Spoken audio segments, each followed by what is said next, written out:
ఈరోజు ఎన్ని కుటుంబాలు చూడలేదు మనం.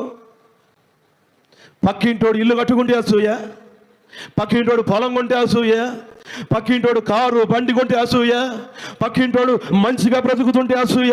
అసూయను నీలోకి రానివ్వద్దు. ఈ జాతిని మీరు వెళ్ళగొట్టండి. దావీదు మీద అసూయపడ్డాడు సౌలు. చరిత్ర ఏమైంది? ఈరోజు ఒక కుటుంబాన్ని చూసి ఒక కుటుంబానికి అసూయ, ఒక సంఘానికి చూసి మరొక సంఘానికి అసూయ, ఒక మనిషిని చూసి మరొక మనిషికి అసూయ. ఇదిగో హితీయులను మీలో నుండి వెళ్ళగొట్టండి. వీళ్ళెవరో తెలుసు? అసూయపరులు. వీళ్ళు మీలో ఉండకూడదు, వాళ్ళు మీలోకి రాకూడదు. లేదండి, అసూయతోనే స్నేహం చేస్తా, అసూయతోనే బాంధవ్యం కలుపుకుంటా, అసూయతోనే బంధుత్వం కలుపుకుంటా అంటావా? ఇదిగో అదే నీకు శూలంగా మారుద్ది, అదే నీకు ఉరిగా మారుద్ది.